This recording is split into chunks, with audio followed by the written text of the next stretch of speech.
going platforms.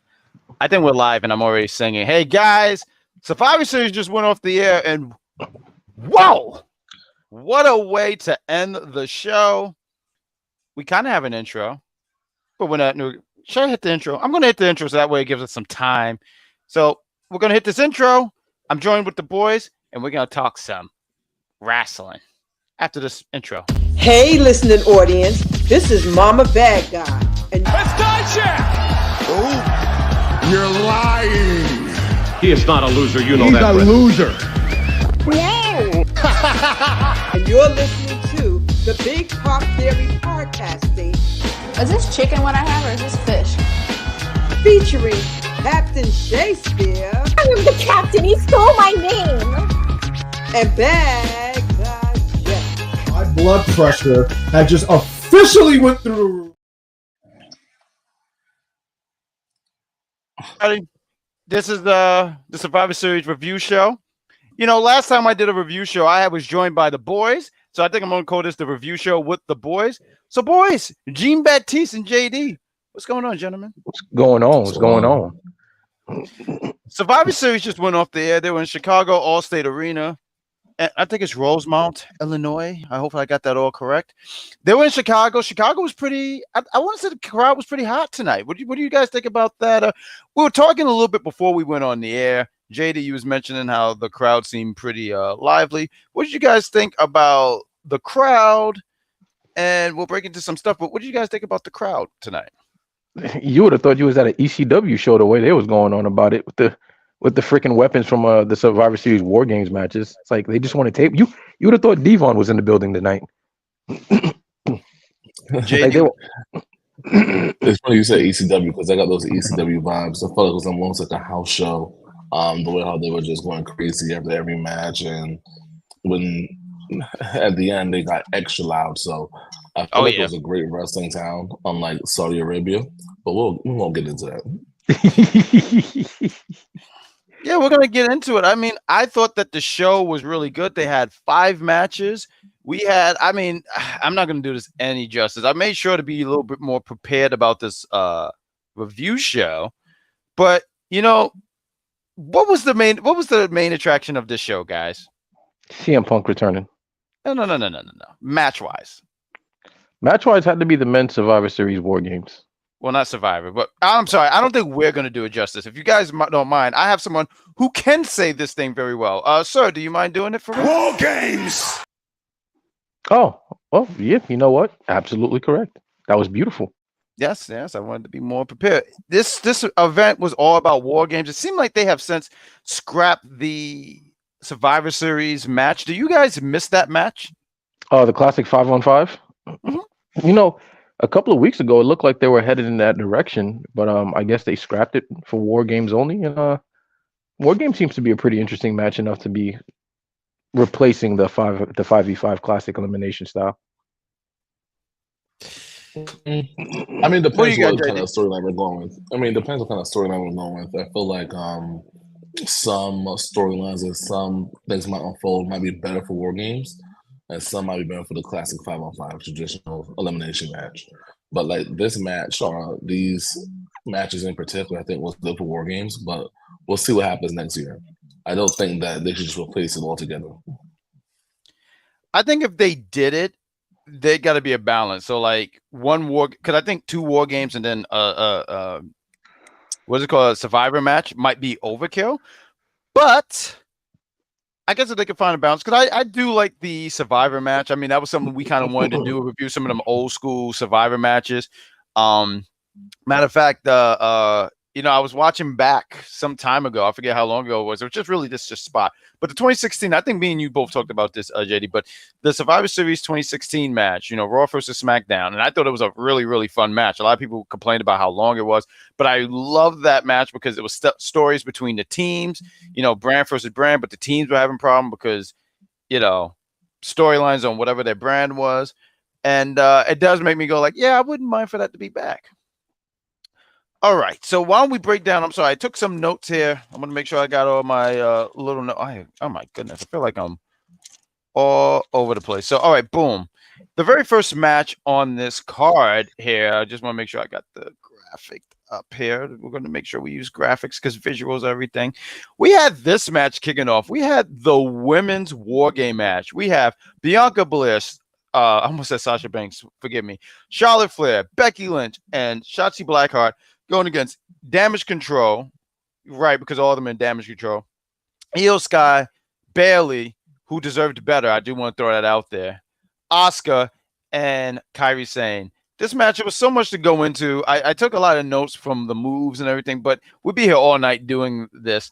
Becky and Bayley started off in the match. There was a spot in this match where Dakota comes in to help. She has a kendo stick trying to help Bayley out. Shotzi is next. So the baby faces had the advantage. So you have Shotzi being the next one to come in. She brings in chairs and garbage cans. No tables. No table. There was a spot later on. I mean, I might as well just jump into it. It was so funny because there's a spot where Kairi Sane shows up and they're chatting table. Like, that is a wrestling fan's favorite weapon. They would say table, table, table, table. Kairi Sane, nah. And she had this giant ass, what was it, like a garbage can lid? It looked like a trash can lid. And I remember I was laughing so hard because poor Shotzi, not once, but twice, became a highlight reel by getting backhanded with that fucking garbage can lid. She did get hit. No, that wasn't a hit. She got backhand, like the way Kairi Sane swung that, turned around with force and said, "Hold this," and then to do it again later in the match. That poor girl. She probably felt like she had to swing it in because Kyrie's a pretty small girl, so she probably said, "I'm gonna have to really lay this in." I did want to put some pictures up real quick about this match because before the match, we have the baby faces coming out, and they are dressed as a unit. Becky says, "Nah, I am me." I'm from Raw. Fuck I this. I am my own person. But Damage Control came in as a unit. They all had the Asuka mask. Let me ask you guys real quick because Damage Control has gotten a lot stronger. Originally, it was Bayley, Io Sky, and Dakota. Dakota's out injured, but now with the addition of Kairi Sane and Asuka, which, I mean, you see that they're slowly kicking out Bayley out of this group. You know that for a fact, especially with the outcome of this match. But let me ask you first, Jean Baptiste, what do you think about this faction so far? Oh, the newer version of it. The newer version is actually pretty dope, but you can actually tell Bayley's gonna get kicked out because if you notice, out of all the masks, I believe Bayley was wearing a Asuka babyface mask and not one of her heel masks. So it's like a small detail to pay attention to right then and there. But in all honesty, Io Sky and the Kabuki Warriors are gonna bring the house down no matter where they go. Like, they're known for putting on classics. Bayley's had her time there, but I believe her job is done. Like, she's definitely elevated Io Sky, Dakota Kai, and just adding Asuka and Kairi Sane to the mix is main event right then and there. You really don't need Bayley there anymore. Like, she's run her course there with Damage Control. What do you think, JD? Why don't you take the floor here? Yeah, similar to Joe, Gene. I think that yeah, Gene.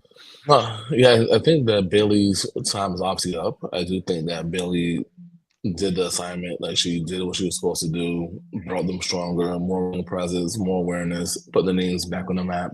And I think it's now time for her to do her own thing. I think like she's been doing this for a little bit too long, and she is like a Grand Slam champion. She does all these things. You see Becky doing her thing. You see Charlotte doing her own thing. You just see her with this group still. So I think it's time for her to break out, maybe go babyface and rejuvenate her career. Even though it's not bad, nothing like that, I do think that this is a separation. So I think something like Asuka, there's something a turn that Asuka probably would need for her career right now. Because being a singles competitor so long in WWE, and then she had that Kabuki Warrior thing, that was really strong for her. So I do think her having a faction right now would be great for Asuka and great for Billy to leave that faction and do something solo for herself for the time being. Some great points there, gentlemen. Some great points there. This match, like I said, could go here for a long period of time. Eventually, everyone gets in the ring. We have there's a lot of cool spots. One spot I did want to definitely highlight. Did you guys see the alley oop that Io did with not Shotzi? I'm sorry, Kairi Sane. That was so wicked, dude. Like that elbow. Oh, yes. That was definitely a highlight for me. I thought she was going to. So my thing is, because I saw someone ask this question. So I remember War Games in WCW. I caught the tail end of the War Games. So I remember 1998 catching that one live. But a lot of people can go back to, was it the early 90s and all that stuff. I would be lying and acting like I know that stuff. I don't. But the cage used to have like a top, right? So someone asks, oh, well, why do they have a top now? Well, they have a top now so people can jump off. That's why. Yeah, pretty much. And my fear was, I hope Kyrie doesn't do that elbow, because the way she's landing, like if you do a splash, at least there's some kind of, I want to say protection there, if that makes sense. But you're flying like this. I don't know if that's good for the tailbone. But she didn't do that. Mm-hmm. We're talking about protection. I mean, you had fucking Io Sky, who has this love for garbage cans. Oh, you have to. You've had this in the NXT version. This is not the first time she's done this. This is the second time. She did it at last year's War Games. No, she didn't. That was NXT.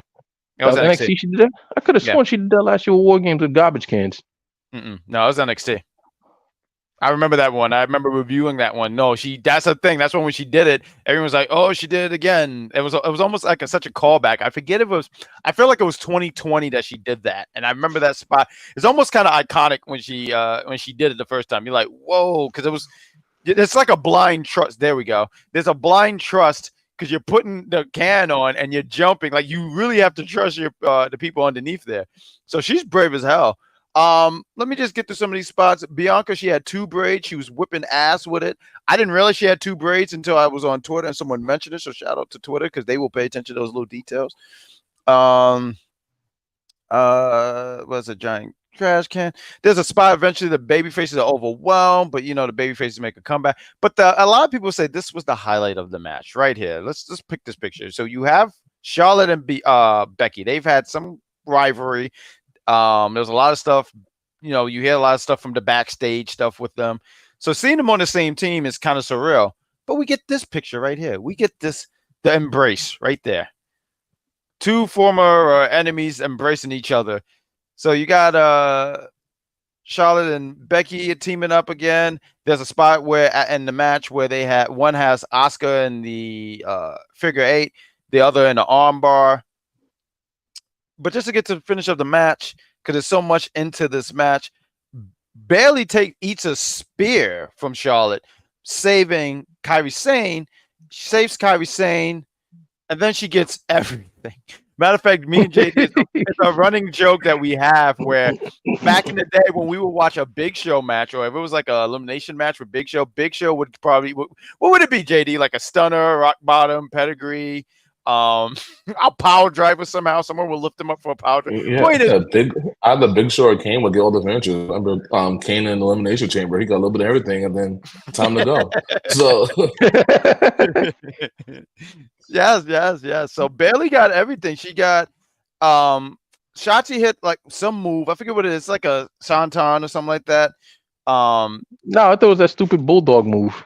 Nah, it's a thing where she's on a turnbuckle and she jumps like this. It's like a shanton or something like that. I know I'm mispronouncing it wrong. Bianca hits the KOD. Bayley hits the manhandle slam through a table and she gets pinned. I sat here and said Bayley didn't deserve this, and I say this because Bayley took a picture with me last year for WrestleMania. So anyone that took a picture with me, I will hold in high regards. Bayley deserved better, and Becky's a bully. So I'm just gonna say that. We don't tolerate bullies over here. But gentlemen, we'll start with you, Jean Baptiste. You know, it's funny. My driver yesterday, when I was taking an Uber, his name was Gene. As soon as I said that, I said I wanted to say Jean Baptiste Powerbomb.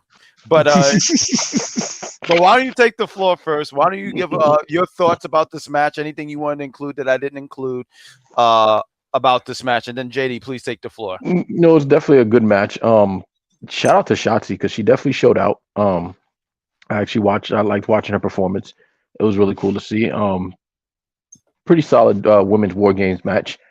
Babyface ending was definitely what everybody expected. It was about time Damage Control got their comeuppance. Good riddance. You know, it's funny. You say that, I don't mean to cut you off, but it's funny. I had Damage Control winning, so when they lost, I was like, well, there goes the bank. But carry on. But yeah, overall, very solid match. I definitely enjoyed it. Just that damn backhand with the fucking garbage can lid. For whatever reason, I laughed so damn hard, and it still has me chuckling. But yeah, good match, good match. Overall, I'd give it a definitely 7 out of 10.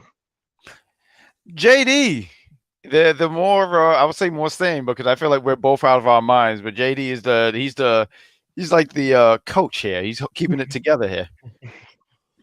Yeah, so I'll give it a little higher than Jeff did. I mean, Jean Baptiste did. Ugh. Exposed. I would give it an 8, like an 8.5 ish. I feel like it was a good match, good storytelling.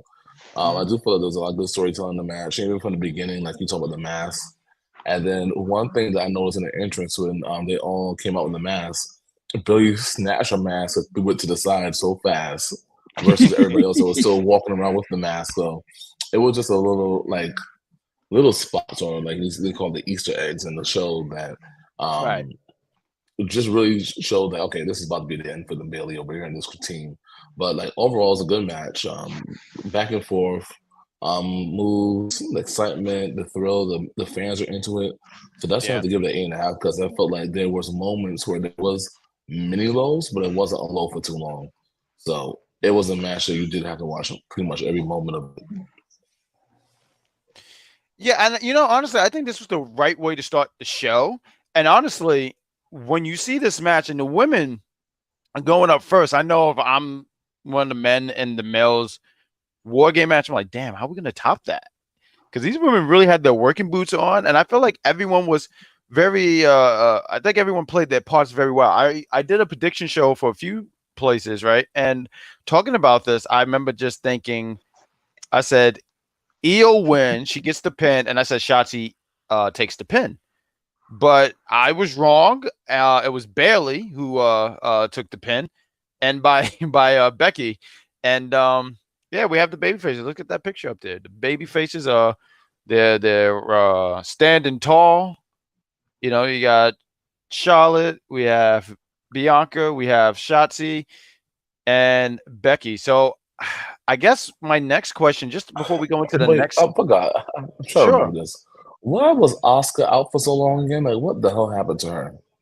I don't know. I forget. I don't know if it was like a spear or something like that. I don't know. Oh, I forget. Gosh. No, I she think she disappeared. I think because I think she had the figure 8 and she never recovered. Oh, I have no idea. I think that's what I happened. She just disappeared from the match. I don't even remember that. I know she had got shot through the mist.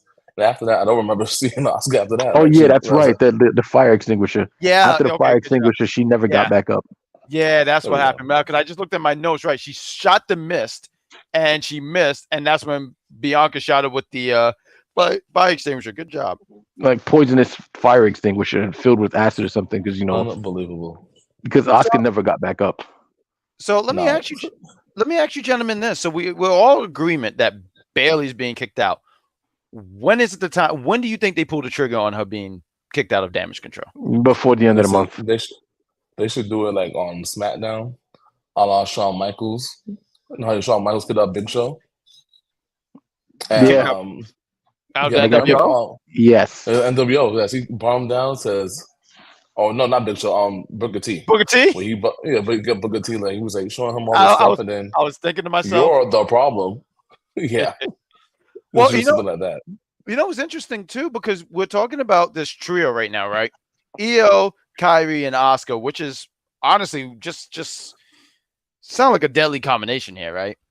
But I do want to sit here and say I think Dakota has been doing a pretty decent job speaking for them. She's taken the role of speaking, and I think she's done a pretty damn good job. Because Bailey used to do it, but as you can tell, they're easily slowly phasing that out. And Dakota is taking more of that, not a leadership role, but more of, I don't even want to say advocate, but like. And I think Dakota's the one that's going to kick her out. Huh? I think Dakota's the one that's going to kick her out. I see Dakota doing that too. Could be. I believe that was probably the original plan, but she got hurt, so they're probably sticking to it, but doing it in a more fashionable way, especially with Dakota Kai still injured. Yeah, she's just injured. The manager or some shit like that on the side, like so she can still have her presence. So I can see Dakota Kai kicking her out. So they might pull the trigger probably when Dakota Kai is cleared. Well, they could do it even when she's starting to start to feel better and they know that they can do a match. Because the big problem is they kick her out. If she kicks Bailey out, what's the payoff? Because she's hurt. They're not going to do anything with her since she's hurt. For me, I almost feel like you said so I'm assuming you meant talking about Eugene Baptiste. You mean for December, because November is, I think, over this month. I mean, this week. Yeah, they're gonna probably do it December, probably like the end of December going into January, so that there's something to build up for Royal Rumble and Mania season. I don't know, because I'm sitting there thinking, because they could do that. They can even write her off for a period of time, like, January. They don't have to do it at they don't have to do that at Royal Rumble. Now, should it be at Mania? I don't know, but it don't. No, it started at the Rumble, because you got to remember at this point it'd be Bailey versus her old group in Damage Control, which is basically what Edge was doing with Judgment Day, just picking them off piece by piece until she gets her hands on either Dakota Kai or Io Sky. We're gonna have to see. I mean, I look forward to because we can play this video back when the time is right, and if you're right, you can sit here and say you were correct, sir. But really, a good match, like you guys said. Great way to open up the show. I feel like the crowd was totally behind this match, and good job to the women. Right now, I'm watching. It's that is so hilarious. I see Sir Wilkins. He's on Jabba Tears, and he's asking not Bianca, Charlotte and Becky questions. So shout out to him. I mean, this is in real time. Shout out to him. Good job. There was a Ruffles commercial, but I don't think we need to really talk about it. I mean, it was just a fun segment to have. Alpha Academy. Who was it? There was a bunch of. It was a comedy act, and it was cool to see R-Truth again, because R-Truth is fantastic. So I want to throw that out there. I have a lot of love. R-Truth deserves his flowers, so I just wanted to say that. Then we had the segment where all the babyfaces, Jay is flipping out because he's like, Randy ain't here. He felt guilty. He's like, yeah, he's not here because of me. I'm the reason he don't want to be here. And Sammy's like, hey man, just relax. Just let it rock. We're gonna get there. Everything's gonna be okay. He's sweating bullets. Well, he's sweating bullets because just like how me and you have, a beard add extra heat for us. So that's why he was sweating so much. But the next match, let's talk about it right here. Oh God! The reigning Intercontinental Champion Gunther, and he went against The Miz. When the hell did people start getting behind The Miz? You keep asking me that. I mean, I think so. Here's the thing: I do think people will have respect for The Miz, even though his booking has been to a point where I can see why you would say, "Where did this happen?" Because excuse me, that was a hiccup. I was shocked. But I feel like people have a lot of respect for The Miz. He's they have respect for him, but his booking has just made him look like a chump because he always lose. Lately, he's just been racking up some wins lately. But if you go earlier this year, I mean, for God's sake, there was 2 nights of Mania, and I think he lost both nights. One, he lost to Snoop Dogg to the worst people's elbow I've ever seen in my life. And that was after Shane injured himself. Right. But there was a few things to mention here. Gunther has not been pinned in 2 years. He's been in the Royal Rumble this year, an hour and 40 minutes. I forgot how long he's been champion, but it's been over a year. 592 days. Okay, all right, there we go. Shout out to Jean Baptiste. He got. Did you make that number up? No, I heard Michael Cole say it. Okay. All right. We just want to be sure. We want to make sure we have facts here. We don't make just saying anything. Baptiste. No, Michael Cole was saying it a lot during the match. Okay. He had stats. No, he has stats. I'm just messing with you, bro. Miz, I did want to say earlier in the match, Miz was such a silly goose because why would you chop Gunther? Like, what are you even thinking, dog? Like, he chopped Gunther. Gunther looked so upset. Gunther looked like he saw a fly. It looked like he saw a fly on his chest, and the fly pissed on his chest, and he just swatted for being such an idiot. Now, Cody is out here on the scrum. Cody Rhodes, he's going to be the one to dethrone our tribal chief Roman Reigns. You heard it here. No, it's going to be CM Punk now. The media scrum is going to become a circus now. Okay. Now we're just saying anything here. That's what we're doing. Yeah, okay. Punkamania is going to run wild. No, it's not going to be CM Punk. I was wrong about CM Punk being here tonight, and I stand here corrected. But CM Punk is not going to be our tribal chief Roman Reigns. Punkamania, the best in the world. shouldn't be upfront. JD is laughing because he knows the shenanigans. That's why. You are full of shenanigans. How much have you been puffing there, brother? Because there's been a lot of purple smoke. Purple smoke. Do one more for the show. There we go. It would have been funny if you just disappeared after that. I would have said, "Oh my God, he's the Undertaker." But Gunther, he has this resume, right? But let's look at this. Miz pulls out this move, which is made famous from Bret Hart. Bret Hart used to do this back in the day.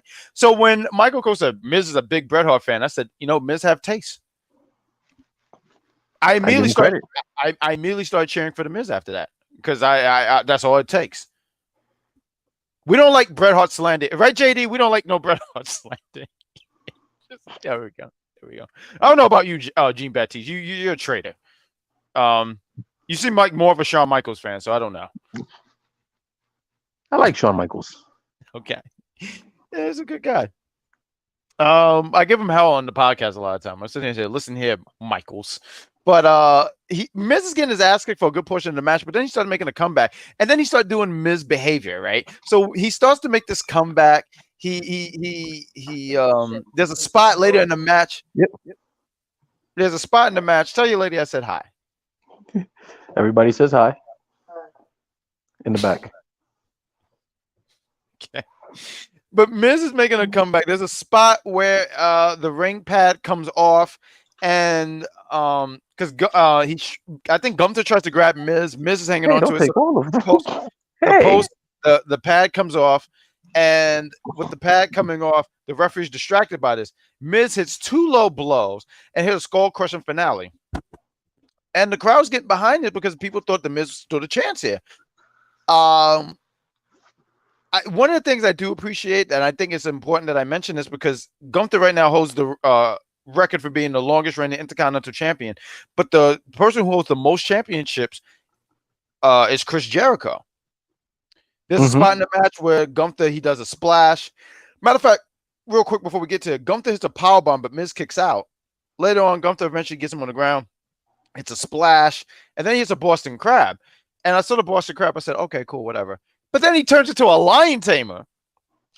Reason I mention this because that person who holds the most records is Chris Jericho. So I thought it was I don't know if he did it on purpose. I just thought it was a cool touch. And I also proceed to say Gunther has like 9 finishers because this man will beat you some way. He'll either choke you out, he'll make you tap, he'll fall on you, or he'll powerbomb you. Either way, my point is Gunther is retains. I'm sorry, we should have some pictures here. I apologize for this. But look at this line. Good form, too. Look at the form right there. The knee right there. Good job. Gunther retains. He's a winner.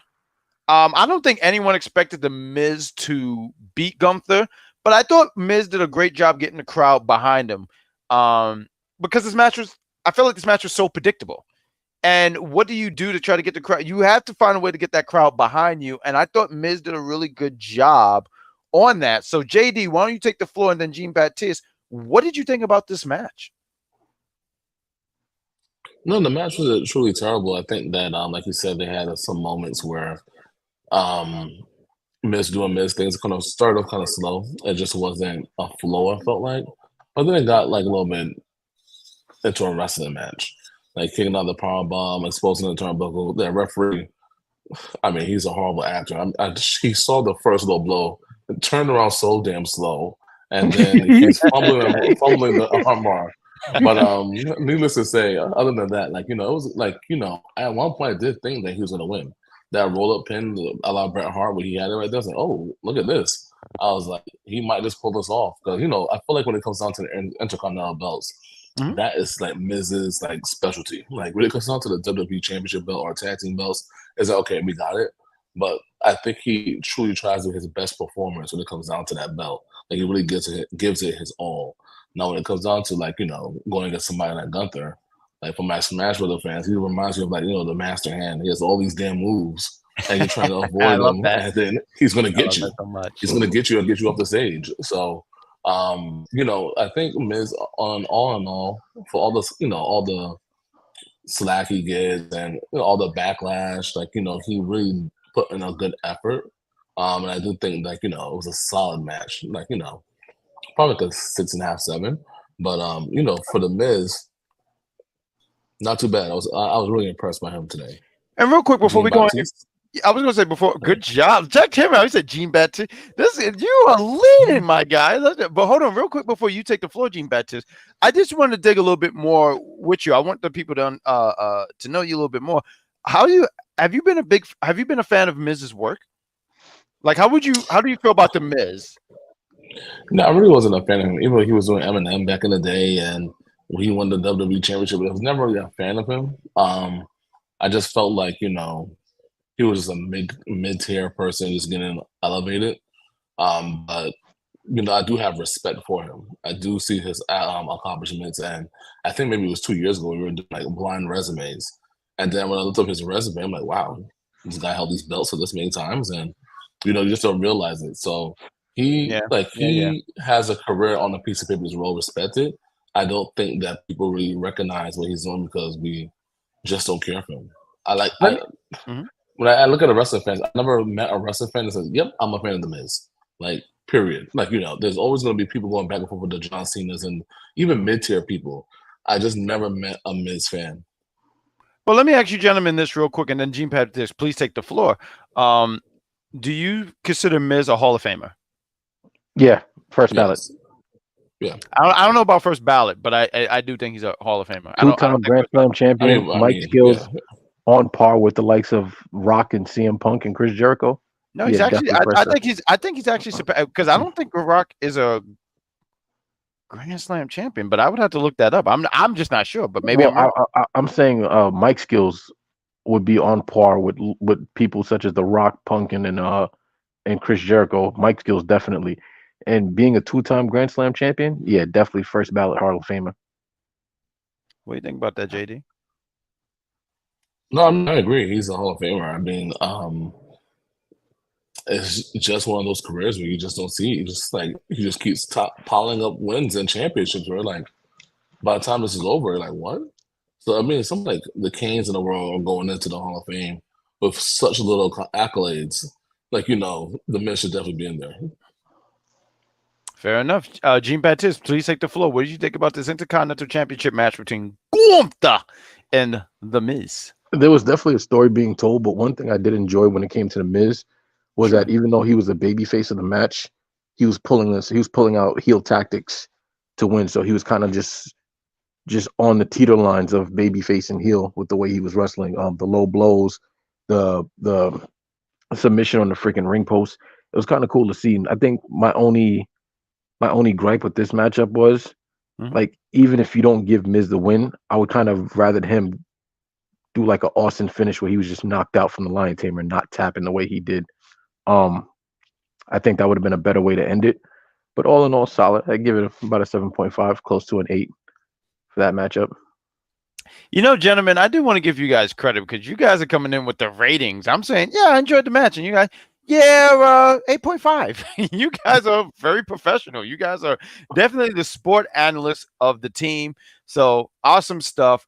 But yeah, I thought this match was a lot better than I thought it'd be. I guess for me, I don't know if I thought it would be the weaker match, but I just guess because in my mind I already said, "Oh, Miz is losing," but Miz showed out, and I think it's important to give credit to when someone really put his work out there and put his all out there. So shout out to the Miz. Gunther retains, and also too, I want to throw out what I love about this run right now with Gunther is he already broke the record. We're in November. I feel like 2 months ago, and WWE have a habit sometime of doing this thing of like, oh, they broke the record. Now the next week they lose. I'm glad Gunther is just going on and on and on.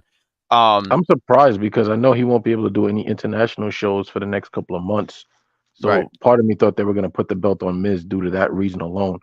But it's kind of cool seeing the title on, right? You guys know who they. This is who I feel like they're going to, even though right now he's taking a pause. I feel like the goal is still to put the title on Chad Gable. I personally feel that way. I wouldn't mind seeing Chad Gable, but I don't think they're headed in that direction. Who you got? I haven't seen anybody really step up enough to be a posing threat to Gunther, so I can't really put my finger on it. What about you, JD? Listen, Shinsuke Nakamura. Just throw that name out there. Just throw it, like, S.A. Rios. Just throw his name out there.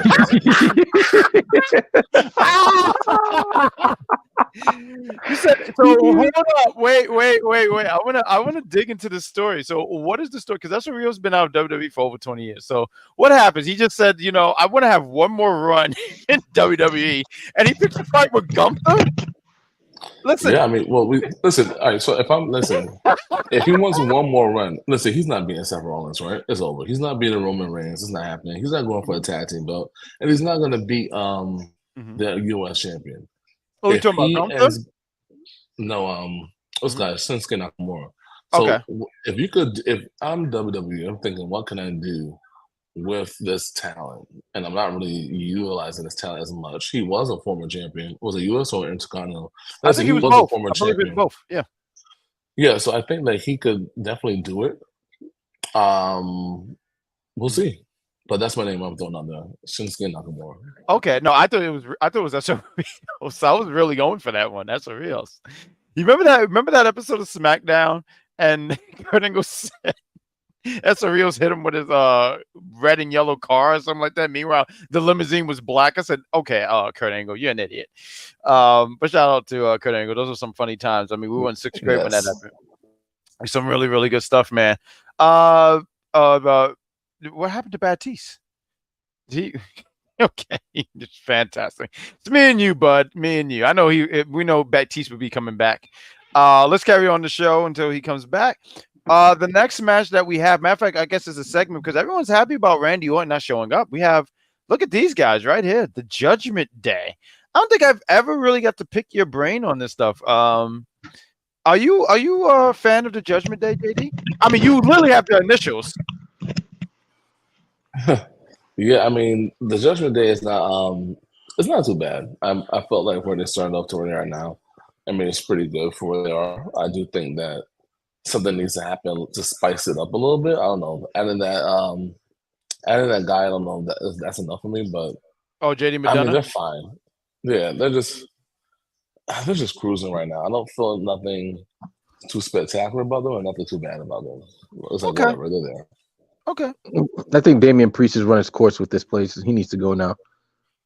Like you've elevated beyond the Judgment Day at this point. Like all that's left for you to just cash in on Seth Rollins successfully and win. But I don't see him successfully cashing in. I definitely see him failing at it. He's not going to be the one. I don't see it. I see him cashing, but if you're saying, he's going to be the one to be Seth, nope, I don't. Not at all. And I feel like Judgment Day is going to do something to cost him to have a successful cash in. I'm telling you, that briefcase, it's that purple briefcase. There's no contract in it. Yeah, I saw that rumor on Twitter for the longest time. A lot of people I remember the first time I saw it on Twitter, I was like, oh, okay. All right. And maybe that's the case. I remember someone saying, it won't have the contract and the one that Finn has it.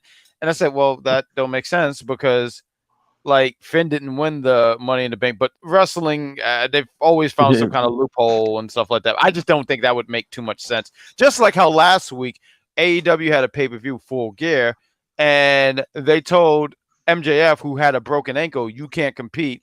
Adam Cole said, with a broken ankle, I can fill in for him. And they said, okay.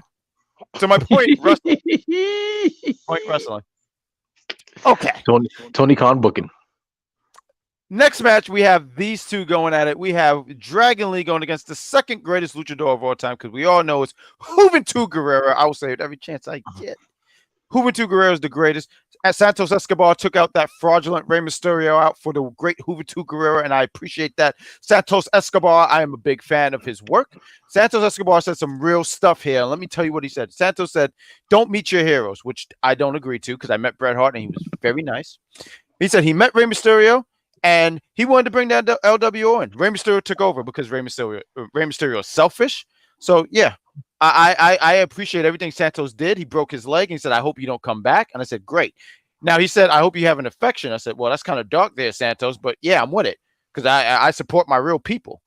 He said he wanted to win the U.S. championship, but then Rey Mysterio did it because Rey Mysterio is selfish.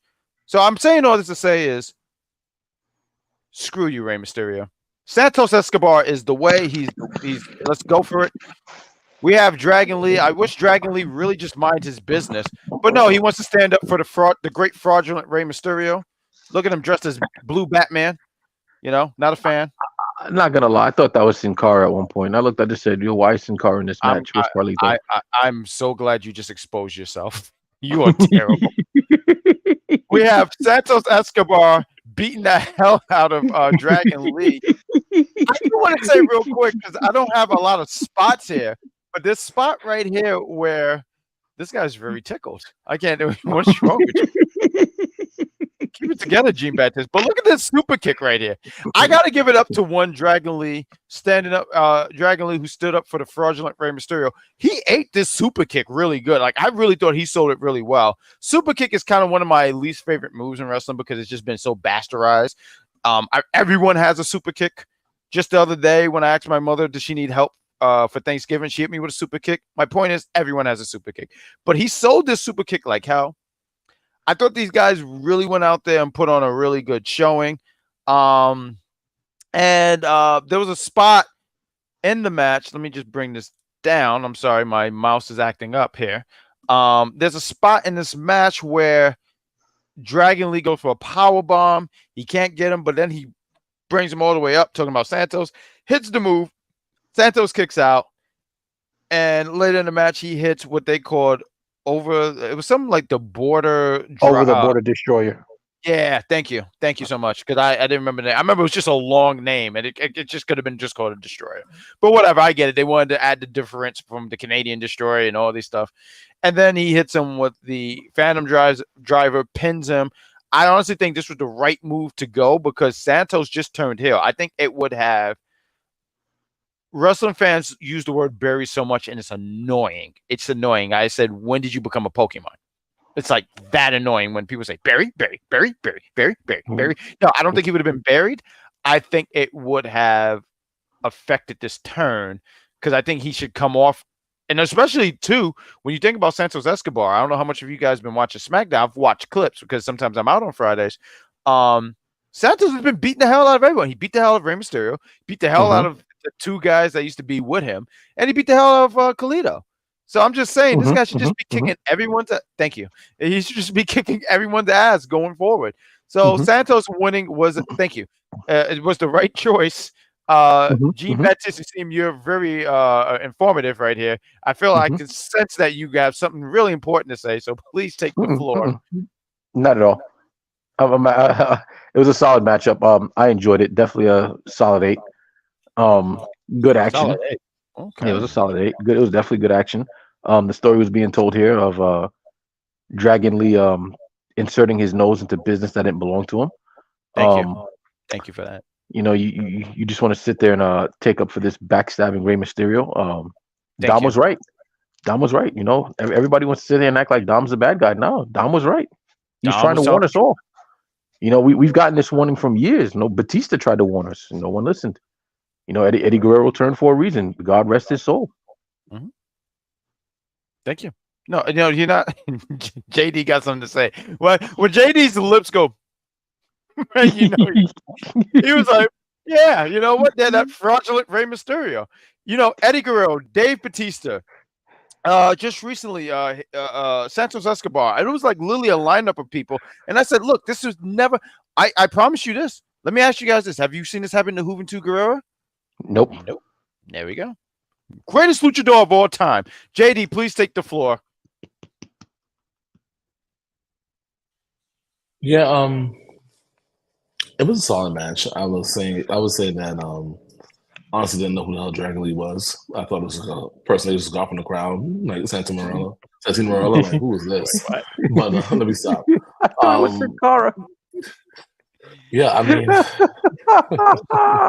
what is the matter with you? These are my co-hosts for tonight, by the way. I thought it was Sin Cara. I really did. I was like, why is Sin Cara here? Broken finger and all. We knew who he was, but it's like they just found where are they finding these Spanish people at? Like they could have found. I would have been that buddy would have sufficed. I don't know. And you know what? And a bad Santos Escarbar kicked his ass too. He eliminated a lot of these people. But if Santos Escobar went against Bad Bunny, I'm not gonna hold you. I would have been upset if Bad Bunny went over. But I would agree with you. I do think Escobar needed to win this match. I don't want to see Escobar. I want to see the Gordon be buried, but I want to see him get lost because I do feel like things like right. Like Lashley. I think Lashley and the Prophets are lost. They don't know what to do. Doesn't that suck, dude? Like it's like I don't. I'm sorry. I mean, it's kind of frustrating because I know they had a match with Judgment Day yesterday and they didn't pull the trigger. Now, personally, I was down for a Street Profit win. They didn't do it. And I don't know what they're doing right now with this group. It's Triple H's way of elongating a story. One thing I've noticed since he's uncreative is like he likes to let his stories drag on for too long. And not the best approach. Because look at the Dexter Loomis storyline with Miz. That dragged on to a point where no one cared, and now where are they? Like, where's Dexter Loomis? Oh no, I think he's hurt. No, I think he's actually hurt. I'm not too sure, but I think he's hurt. No, I think he's hurt. I'm sorry, I was just laughing, because my TV is still on. I have it on mute, and they showed the clip where Undertaker had Hulk Hogan's legs tied up, and he was driving him through the arena on a motorcycle, which looked very big. He had him. No. He had him by the foot, and you remember that one, JD? Like, remember when it was an 02, and he had tied his foot, and he rolled the bike, and then all the boxes fell on him and stuff like that. It was awesome. You don't remember that one, do you, Jean Baptiste? You don't remember that one, do you? I remember like vague glimpses of that, like small fragments of that. It's been a long time, but just hearing that's what happened was laughing. That's like, yes, fuck you, Hogan. Fuck you, Hogan. There we go. But here's your winner, the second greatest luchador of all time, Santos Escobar. Look at him smiling. He's like, yeah, I whooped his ass. Good job. Now, to me, I feel like this was the weaker match of the show. And this is not a disrespect to these women. I feel like they did what they could. So let's talk about it, guys. We have Rhea Ripley and Zoey Stark. I looked at this match as a great opportunity. I already said Zoey Stark is losing, but I said if she can have a really good showing against someone like Rhea Ripley, who the fans are behind, I feel like they're behind her, and not a lot of people are behind Zoey Stark because they don't know who she is. She's a really solid talent. She's someone for me, like I watch NXT and I review it on Tuesdays, and I always thought her in-ring stuff was good. Did she have the personality, the mic skill? I said, you give an opportunity to get there, she can get there. It's just she has to get there eventually. So we have Zoey Stark. Let's take a look at her. She has the claws on her face. And then we have Rhea Ripley. I believe the Chicago Bears use that claw mark too. Oh, that's a good call. Okay. No, I didn't even get the reference, honestly, at all. So good call. But we have Rhea Ripley. I feel like she was trying to go for like a Joker look, because if you look on the side of her face, she had like like that, not the scar, but like how the long mark right there. So I feel like that's what she was going for. I could be totally wrong. I thought these women went out there. I thought they did okay. I mean, this was pretty weak for me. I don't think they gelled well. I think towards the middle and end, I felt like they eventually started really building something there between them. Too much screaming. There was a spot in the opening. They were yelling at each other. Zoey takes advantage. She's taking getting the first few licks in. Rhea eventually comes through and holds her own. But there was a spot, and I thought it was a really cool spot. And I thought it was a good cleanup because it looked like it was gonna. Okay, so there's a spot where Rhea is going for the suplex, and it looked like she just was able to adjust Zoey in time to still keep the momentum going and then hit the suplex. So I thought that was cool. I didn't take a whole lot of notes here for this one, guys, but Rhea retains, and I thought it just didn't do it for me. I can only speak for myself. Rhea still retains the championship. But what did you guys think about it? We'll start with you, Baptiste, and then JD, take the floor, please. It was a 5. It was a clear solid 5. They spent most of the match screaming at each other. And in all honesty, was kind of a predictable back and forth. Like Zoey starts off strong and literally one headbutt turned the whole damn thing around. Matching finisher was okay for the most part. Like it wasn't something to rile the crowd up. Like you could tell, I was probably like an intermission style match where it's like, I can go take a bathroom break real fast or go grab me a drink of water. I won't miss much, and basically that's what you got. Solid 5. I'll give it a solid 5. Yeah, I just don't. Yeah, I'll say it's a 5 too. I don't think that this is the best use of both talents of this match. I don't know. Like I think they both tried their best, but like you Grandmaster Slam, whatever this long ass name is. But I did watch a lot of Rhea Ripley, and like even back in NXT. Watching her now, I think that she is such a great talent, but I think it's so hard to match her up with somebody that's equally as great. You're gonna have to take somebody from that SmackDown group to bring her to go head to head because this Raw group, it's like there's no one that stands a chance. I mean, they got build-ups for it. You got Nia Jax, you got Raquel Rodriguez. Jade Cargill has yet to do anything since she got there. I think she's carrying on for the Royal Rumble or something like that. I think they're trying to put her on ISO till next year. But I don't think that Nia Jax would have been ideal, but obviously they're not going in that route, right? So I don't like are they trying to save Liv Morgan for her? Like I don't understand what are they doing? So, Liv Morgan's injured, I think.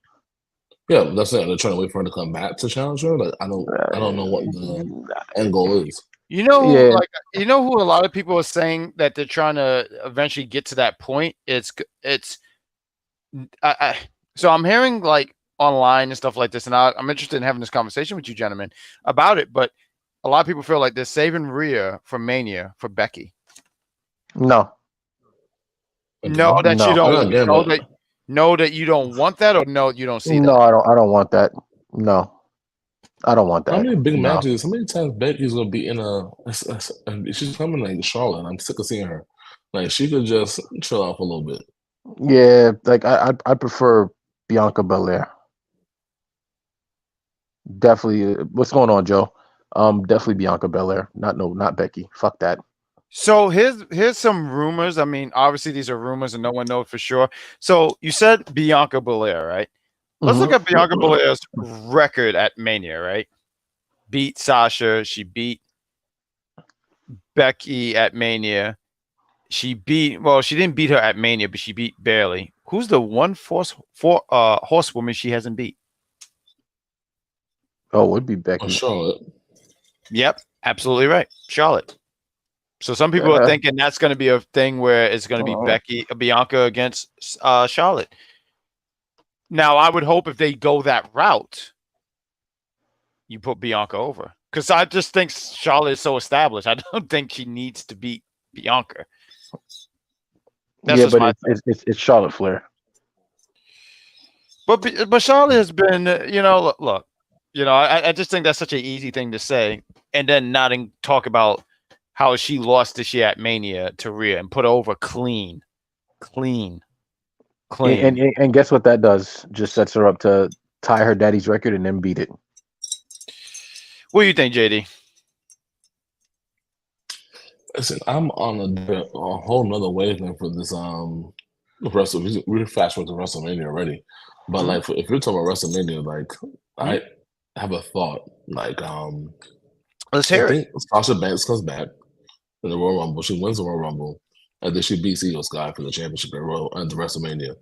Now, to help out Bayley and stuff like that, little storyline they have going on. Now, when it comes down to Charlotte, I don't know, because this whole Charlotte and Becky like making up thing, could that spark maybe like a team, tag team? Maybe that can bring some kind of energy back to the tag team division. I don't know, because who is the current tag team champions? Does anybody know?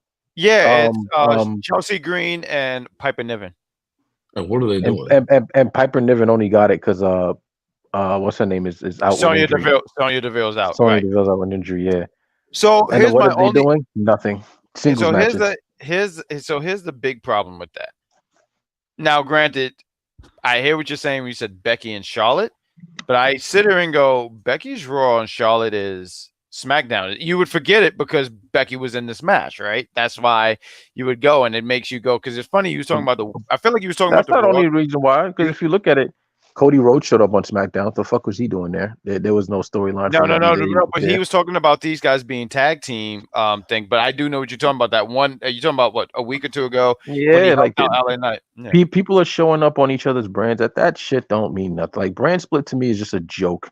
It's that haha, look, we can do this, and then 2 weeks later, oh look, he's from Raw. What's he doing here? Yeah, but I just don't. I don't see that. But I mean, what is Piper Niven and it's funny too because what are they doing? They've actually been doing some things. Should they do more? I agree. If that's the thing, like what? The color commentary, they're hilarious, but that's it. Right? No, but they've done things like they were at NXT defending those championships. Now I can't say SmackDown. I don't know when's the last time they did it, but I'm just saying they've done things. That's all. Could they do more? If they could do more, sure. I agree to that. If they say they could do more, sure. I forgot the females had a tag team championship. That's how long it's been since I've seen them do anything. You know, it's funny. I for a period of time, I was like, oh, they probably should just retire these tag team titles because, some people say they curse. I don't think curse so much. I just think that, hey, your women's tag team division is just not strong enough. They're not doing anything. Next thing we got here, we'll finish off the show with we had the men's war game match. We had these gentlemen here. We had Judgment Day with Drew McIntyre. He is not a part of Judgment Day. Teaming going against the team of Cody, Seth Rollins, Jey Uso, Sami Zayn, and will he show up or will he not? One Randy Keith Orton, or what I call Cody's Avengers. I like how Jey Uso just had this smug on his face, like, I don't belong here.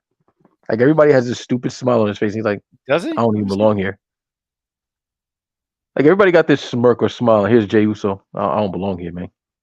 This ain't Roman. What did I get myself into? Let's start off with some of the things in the beginning. Right here, you see Judgment Day come out after Drew, the leader of the Judgment Day, as he says he is, as he calls himself. You have Damian Priest looking at Drew McIntyre. I didn't realize that Drew was that much taller than Damian. I thought they were the same height, but then you see this, I was like, oh, I guess not.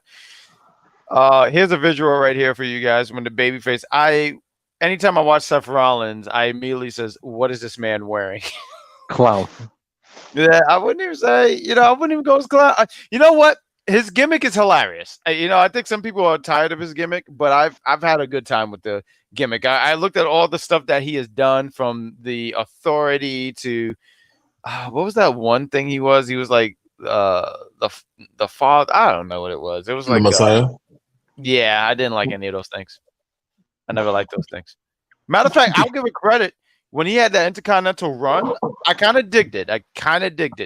And then when he won the Universal Championship against Brock, I was like, cool. And then I got tired of it. This so far, I can't sit here and say I've gotten tired of it. I can understand that people might have said, I'll just run this course. But I dig it. We start off with Finn and Seth Rollins starting this match. These two kick it off. Judgment Day had the advantage, so JD comes out. They double team Seth Rollins. I did want to mention this one spot JD did. He did this spot where he was in the second ring, kind of. He was in the middle, and he did a moonsault over the rope to hit to Seth Rollins. I thought that was pretty cool. They double team Seth for a while. Then Jay comes in and he joins in. Comes in with chairs and a bunch of other things.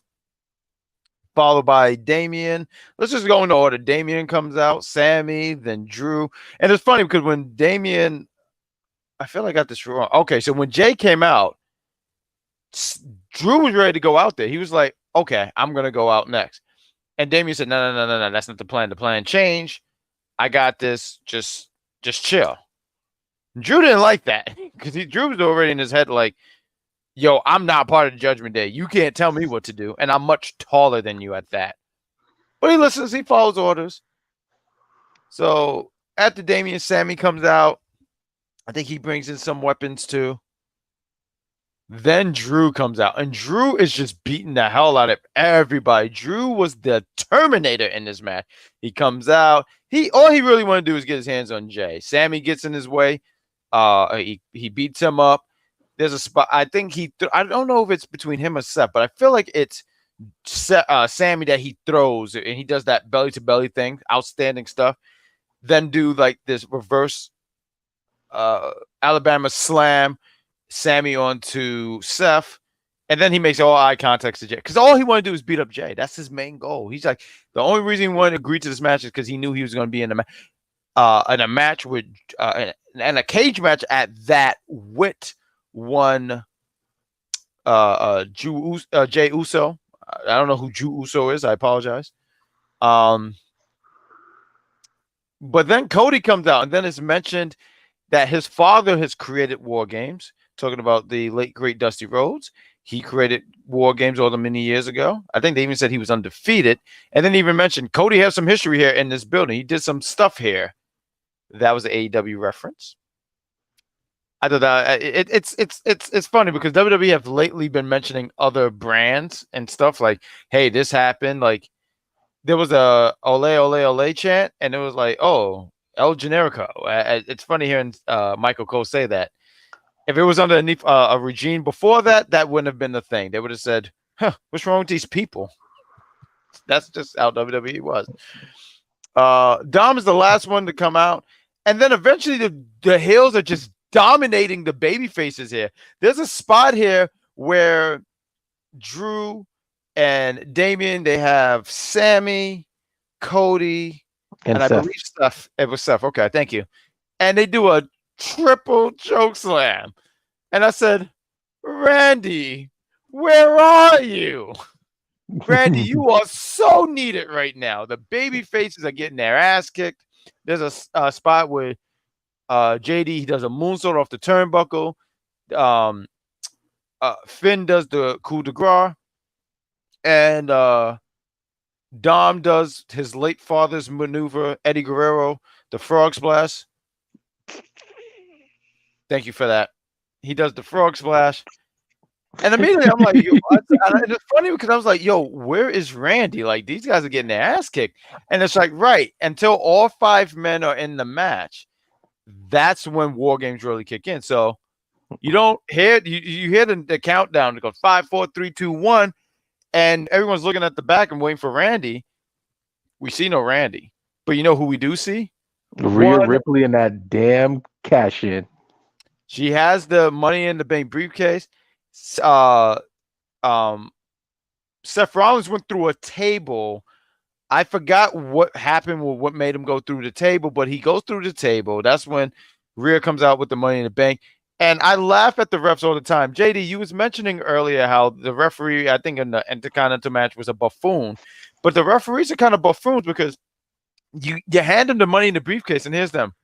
Are you sure? Are you sure? Are you sure? Are you sure? Like they always do like this. It pisses me off so much. This woman wrestler, she ran her ass all the way to the thing. She grabs the briefcase. She says, give it to her. I just chased you from the fucking back, and I'm asking you sure? Oh, what am I doing right now? Oh, it's like everybody's having a seizure. I'm like, what the fuck is going on over here? I looked at that and I'm like, it's actually frustrating. It's terrible. I could get paid $500,000 a year to do that. How can I sign up to be a WWE referee? Show me the job. Show Do you know how many matches are gonna get screwed by JD? I know. Go ahead, cash in, pin him. I feel like JD.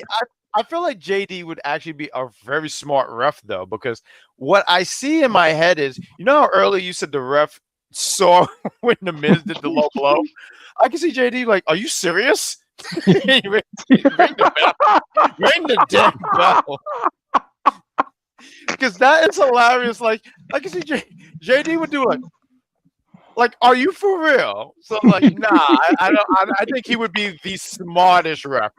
If they hand you The new and improved Earl Hebner. Oh my God. You know, there's a clip, and I feel like you might have seen it. It's a funny clip because you mentioned Earl Hebner. Earl Hebner was really our childhood ref because this guy would screw Triple H. He was always in Triple H. He was always a thorn in Triple H's side. But there's one where he threw out Road Dogg and I think X-Pac, and then he's doing this. I think it was like a house show. And I said, yo, Earl Hebner was wild as fuck. But he is the GOAT of our referees to me. Oh my God, yeah. And you he remember would that roll out the ring. Listen, he was great. No, he was.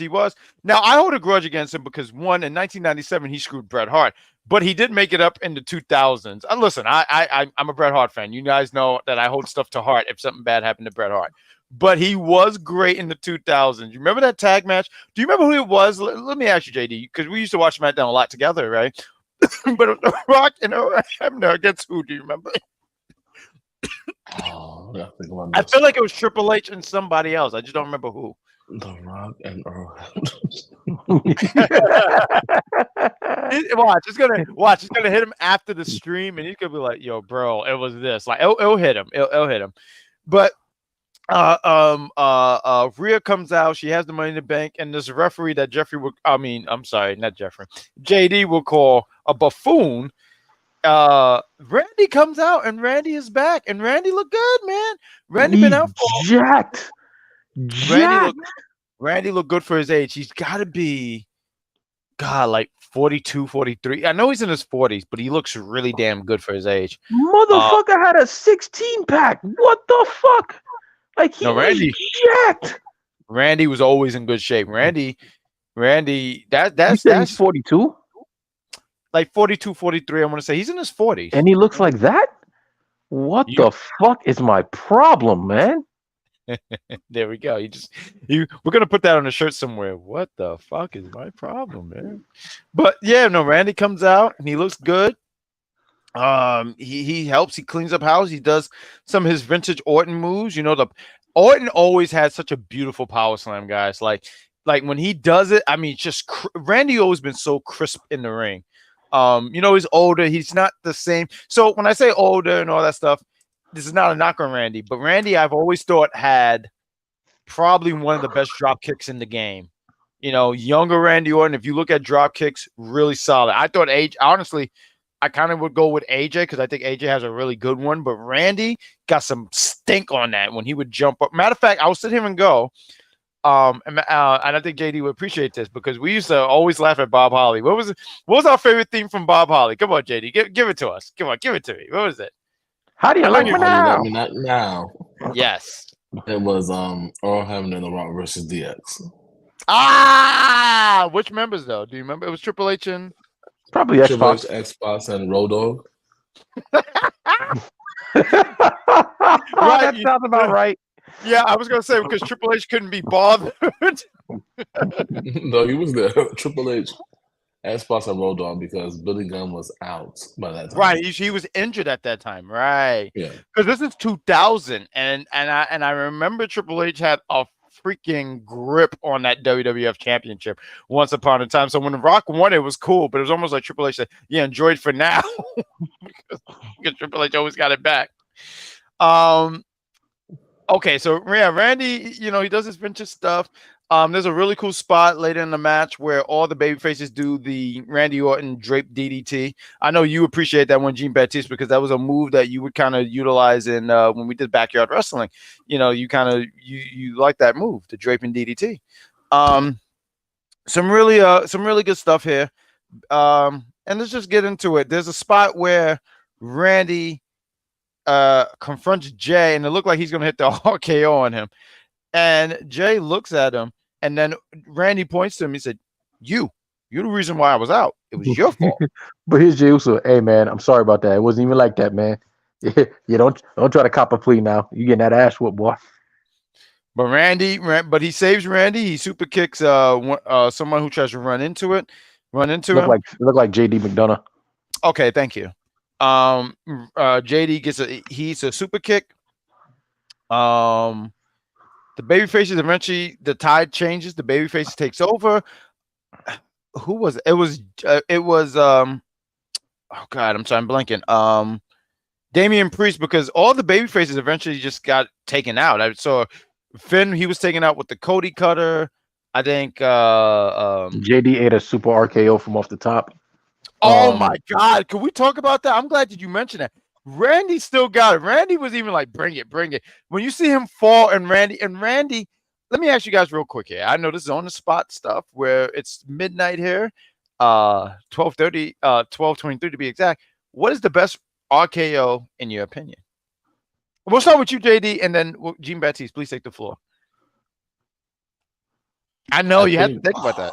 I know it's tough because he's had a few. A couple of them, yeah. I think one of my favorite ones is when Seth Rollins was going for the stomp and it went up for the RKO. It was just like that was legit out of nowhere. Mm-hmm. A stomp into the RKO. Like, what the fuck was that? And you know what's a fun one about that? Seth's talked about how they practiced that one. They couldn't do it on practice, but on the show, nailed it. What about you, Jim? Yes, that's a good one. By the way, Sonya from Mortal Kombat does an RKO now, so just to let you know. I know, right? Yeah, I was playing it recently. A friend of mine who do the podcast. Her name is Katrina. Went to hang out with her yesterday, and something happened. I saw Sonya do RKO. I said, "Oh, she's a Randy fan. Check her out." Yes, I see. Favorite RKO probably had to be the one he hit off Evan Airborne when Evan Airborne went for the shooting star press. That to me was like one of the greatest RKOs I've ever seen him hit. Oh no, that was tough as hell. That was tough. I mean, Randy's had a bunch of them. It's hard to, it was a good one too. If I can mention this one, because you have to time it precise, right? When you do this move, there was one where Chad Gable went for a moonsault and Randy just take this. Just caught him. Caught him. Randy, and I know that's one of your favorite finishers to have in the game. Talking about Eugene Baptiste, because you're a big fan of the RKO. It's a fantastic move. I just miss when he had it, because now everyone has a cutter now, and it's kind of annoying. Ridiculous. It's ridiculous. But to sum up all this match, Damian eats the pin from Cody. Of course, Cody got the pin. It has to be Cody. He's Captain America, so he pins one. Damian Priest, and the winners are. Oh, I'm sorry, I messed this all up. Are the baby faces right here? We have right here. Look at the baby faces. Look how happy Sammy is. Sammy is stoked because he's two-time winner of the War Games. Him and Jay. Yeah, they're 2-0. You know who's it's funny. I didn't mention this earlier, but Io Sky has been so far in WWE. He's been in the most War Games matches. I thought that was an important fact to mention. I just think that's incredible. But yes, we have Cody pinning and the babyface is winning. But let's just talk about this. We talked about this a little bit before we went on air all that time ago. But he's here. He is back. Shocking return. Yo, I could sit here and say, if I could take the floor real quick, and I want to hear you guys talk, and we could just discuss it a little bit before we end the show. I didn't think CM Punk was going to show up at all. I said, nah, he's not coming back. I don't see that happening. But when I heard, I said, yo, they're not doing this. And I popped. I really, really popped. And it's nice to just be surprised like that. And this could be I can understand when people say it was all in front of your eyes the whole time. What do you mean surprised? It was. And that's fine. I didn't think they would go that route. I thought they were trolling. Come on. And there were so many times they've been in front of our eyes the whole time. Listen, I'll give you back. Was it 4 years ago? Mm-hmm. Royal Rumble. Mm-hmm. Number 30. And the fuck comes Batista. We're like, what the fuck is this? This is not CM Punk. What was another one? Shane McMahon comes out one time. We're like, who is this? Like, CM Punk. No, thank you. Thank you. Yeah. This man's going to come. And we're like, well, no, this time around, the way they were playing it, but they've done this so many times, though, and I get what he's saying. But go ahead. I'm sorry. I can see that, but like as far as this new Triple H regime has been going, one thing he's been really good at is surprising people with returns, but leaving subtle hints that they're coming. Like he did it with Bray Wyatt, like the White Rabbit mystery. a lot of people speculated Bray Wyatt, but didn't know for a fact until he returned at I believe that was what the hell was that pay-per-view? We could do a quick Google, but I know what you're talking about. Yeah, when he retired, I think was it TLC? No, I think it was Extreme Rules. Man. Extreme Rules. It was Extreme Rules. He returned. He leaves enough crumbs on the table for you to think either way, because he doesn't want to guarantee that somebody's coming back and upset the fans. And also, but he definitely left a good. And I agree. He left a lot of breadcrumbs this time. There was too many subtle hints of him returning over the last 3 months. I'm sorry, it was Extreme Rules. Yeah, it definitely was Extreme Rules. But as far as CM Punk's return, they've been hinting at it for a while. Like the last 3 months, they've been hinting at it. And it wasn't a question of if he's coming back. It's just a matter of when.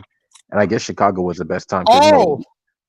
Between announcers announcing it, freaking the GTS being like, everybody probably already knew when Shinsuke Nakamura started calling out hitting opponents. And he started hitting GTSs. So our biggest question, and I do apologize. I want you to take the floor, but I just wanted to point out because I was on Instagram real quick, and we all asked because we were like, what was the reaction for said person, right? Seth Rollins, you see Seth Rollins, and he's being held, and he's sticking the middle finger up at CM Punk. What? I'm interested in seeing where this go, but please take the floor. I apologize. I just wanted to get that out because I laughed so hard seeing this because you see Seth like F you. He's very upset. I feel like that's definitely the program, if anything, because it's like, what do you do with Punk? I'm sorry. I feel like I apologize because I didn't mean to change everything here. Because you was mentioning we might have to call you Gene Smokes because this is fantastic. Like, that was great. But I hear what you're saying where it's like everything was so obvious, but it was just, well, are they going to go for it? I feel like that was the big thing for me. What are they going to go for it? And I'm glad that they did. Look. Once CM Punk started trolling, it's more of like, yeah, he's coming. He's definitely coming. It's just a matter of when. And like, as I've said, as of lately, WWE has been hiding their returns very well. Very, very well. Like, you just don't know when it's going to happen or who's going to come back. How you feel about that one, JD? Do you agree to that? Listen, I think that did they hide it well? I feel like they teased appropriately so for us to not know. Because listen, we all try to cheat. We see social media. We all try to figure out, get the speculation, the inside scoop. And it was really 50-50. Nobody knows what was going on. Like, even though they could show these breadcrumbs, there's no deal that's 100% done until you see that person come out on behind the stage. So I think that it was like, I wanted a little bit more because I wanted just the Seth Rollins and CM Punk confrontation. I just wanted to see what that looked like. Because I know Seth Rollins is a little pissed, so I wish we could see that live. But maybe there's a reason why they just cut it off because they probably saw Seth Rollins' reaction. It was like, cut him off. Like, you know how that could go for little kids and also this crap that's watching. But what I would say is that, was it a surprising return? Yes and no. I'm just interested to see how he's going to tell these stories over the next few weeks, months, a year, whatever it is. What storyline is going to be told? How is he going to be able to compete? And I just want to see CM Punk stay out of trouble. Listen, I think sometimes it's hard for some people to stay out of trouble because they're just them, right? But I do think that not saying nothing against AEW, don't get me wrong, but we already know like what one company is and what WWE is, and those fans and those things and those memories, and it's almost surreal when you walk into a WWE live event and you could tell the budget, the fans, the passion. That's true. All that is there. So I do think that has a positive effect on him having some staying power. Who knows? Maybe we might get a Miss Lee to come back for a Royal Rumble appearance. You never know now. Do you think we do see Miss? I don't think so. But like, would you? Okay, why don't we do this? Why don't we end the show like this? I think you was already kind of going into like, hey, I'm interested in seeing where Punk goes and the stuff with Seth and there's some matches I would like to see. I mean, Punkamania. There was a time when NXT, the Golden Black, a lot of indie guys were coming in, like, the Finn Balor's, there was one guy, Kenta, and there's a bunch of other people, and there's still some people who's still there that I would still like to see a match with. Like, one I would love to see CM Punk against one Finn Balor. I think that would be a really good match. I think Seth Rollins, who has really grown into his own, and CM Punk, and it's been said that CM Punk trained Seth Rollins. What can that match look like at this point in the game for these guys?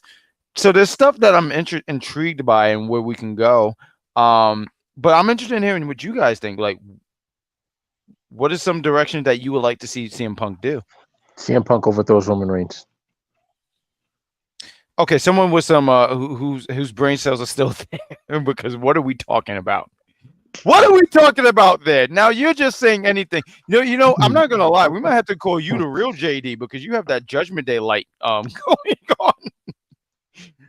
This is the guy who's gonna replace Damian Priest. We have Jean Baptiste. You show money in the bank, the devil. What you got, JD? Like, and I'll let you collect your thoughts because I think you're just joking about him beating Roman Reigns. Like, the best in the world beat the tribal chief. Roman Reigns is never dropping that championship ever. He shouldn't.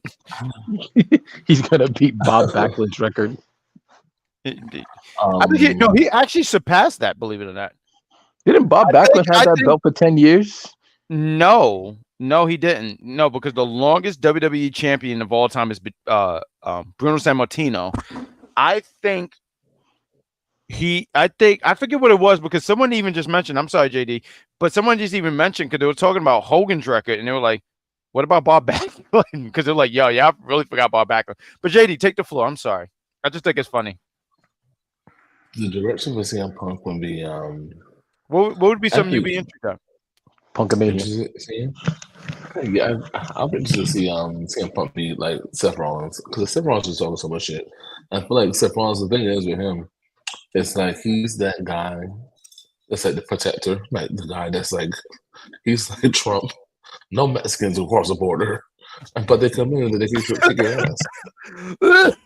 Oh my god, I was not expecting that at all. That really just messed me up. Remember JBL back in the day when he was? Oh, stop it, bro. Oh, you talking about what he said? Yo, no, you talking about that time he said? You mean that time You mean that time he was out there and he said, "I saw a herd of Mexicans"? A herd of Mexicans. I couldn't believe. I said, and you know what's funny? It took me to be an adult to be like, "Yo, how'd they get away with that?" He called them a bunch of cattle. A herd. Like, I understood that as a kid. I'm just like, yo, what? That was JBL back then. That was raunchy. And not for nothing, Kurt Angle said, "I'm an Olympic gold medalist." His Kurt Angle, like amazed by that. Like, Kurt Angle was wild as hell back then. Listen, he bled red, white, and blue, Kurt Angle, okay? No, he just bled. Yo, you guys are wild. No, Batman never asked him, "Do you bleed?" You bleed. Do you bleed? Because you will. And then Kurt Angle hits him with an angle slam, and then Batman just turned to dust. But with a broken freaking neck. No, I'm gonna snap her ankle. I do think it's interesting that CM Punk is with WWE again. Tony Khan is going to be tweeting about this later. And and something that you mentioned earlier, JD, I remember you mentioning earlier that you was like, "Man, I wish that he walked to the ring," but I feel like they just did just right with this segment. You heard the music, you saw him, and they end it, and now everyone's going to tune into Raw and SmackDown because it's like, what's CM Punk going to say? He's back. What's going to happen? You get what I'm saying? It reels you in, and I think they did just that. Will he pipe bomb AEW? I don't even think he has to mention him. I mean, I think people know he was there. I mean, if you're a wrestling fan and follow, he don't have to do that. I just don't think it's needed. Like AEW, I feel like AEW does the WWE mention because they want that rub. WWE don't have to do that. And this is not me coming as a WWE mark or anything like that, but WWE they barely acknowledge stuff outside them. They just started doing that. AEW, every chance you get, they get. They're like, yeah, you was in WWE, but now you're not there or whatever. I don't know. You know, I don't want to come off like that guy because I'm not that guy. I think AEW has a pretty decent product, but they do call out WWE a lot. WWE don't have to do that. They will though. They'll drop subtle stuff in there every now and then. Like see, let's not forget the. I believe it was during 2020 during the COVID era. I think AJ Styles had a match with Kofi and freaking his freaking little Apollo Creed here with his trombone playing the TNA style of AJ Styles remix theme. I found that pretty freaking funny. It was definitely a subtle hint, but they'll do it every now and then. They don't care. Well, TNA is not really a threat to WWE. No, it really isn't. And I think they know it, and that's fine. They know it. Listen, they know it. AEW is the one who sit here every chance they get, and they're like, you know, they say things, but I digress. But listen, boys, that was Survivor Series. I want to thank you, gentlemen, for joining me for this review on this PLE. I hope to do more PLE reviews with you guys. I think you guys did a fantastic job. You guys have become, I like to call this the review with the boys. You know, our guy here, Mark Wentz, he would be here. I know that things with him, and hopefully he'll be for the next one. We got Royal Rumble coming up. The Rumble. The big Rumble. The big Rumble. So, you know, what do we have here in the chat? Someone's in the chat. Early morning. We have one Christopher Harris. He is from Pablo. You're kind of late to the thing, but thank you, Christopher Harris. Early morning. He was actually at Survivor Series. I'm gonna actually ask him how was that pop when CM Punk popped out. I'm interested in hearing because it's different from watching on TV and actually being there. So that's why I hate this guy. Look, I said you're part of Judgment Day. Here's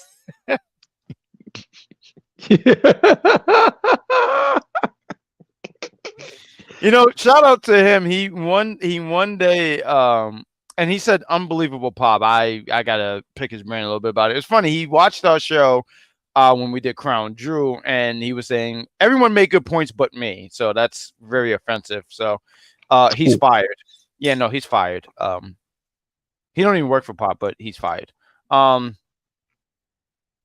no, that's the show. We don't even have a whole intro exit thing. But, guys, do you guys have anything that you want people to follow you by or see where you guys are at or anything That's like Storm that? 459. I'm usually on Twitch, just carrying on and screaming at people. And also apparently collecting the Soul Stone. JD, I listen, man. You know, me and you, we go back. We, you know, been friends since third grade. This guy, when I used to spend the night at his house, we would watch SmackDown all the time. And Chris is very rude. He said, "Let me tear up my application for Pop." That's so rude. that was a good remark. I'm not even going to hold you. That was a really good remark. But you gentlemen were so great for this, and I want to thank you guys for just talking Survivor Series. And like I said, I want to do more PLE reviews with you guys. Rumble. Maybe we could do that as a thing, right? Like, I know JD, you're a big fan of the Rumble, right? Maybe we could do a review of the Rumble. I mean, maybe we could do some kind of review on some kind of December pay-per-view. There is no December pay-per-view. No, there's not. But I'm saying we could do one that's like old school, is my point. Like, you remember how one time we spoke and you was like, yeah, let's do, what was it? Dismember. I never saw that whole pay-per-view. Would you be down for and we'll talk about it. But guys, I'm going to say thank you guys. The Big Pop Theory podcast is an audio podcast. We stream, we go live for after a PLE pay-per-view. We talk all this stuff, but it's an audio podcast. It's on Apple, Spotify, Google Podcasts, and Podcaster, which used to be Anchor. It's not Anchor anymore for whatever reason. And you can catch that there. We're going to have some more YouTube content. We could talk about that after the show because I know it's like late and I'm full of energy to want to talk. But anyway, guys, say bye to the lovely people watching this. And hopefully you guys watch this. And everyone did the peace sign. That was so fantastic. Peace. I don't even think that's the perfect way to end it. That's fantastic. Peace. You didn't put your peace sign up, Jeff. Oh, Gene. There we go. That was terrible. Give me peace.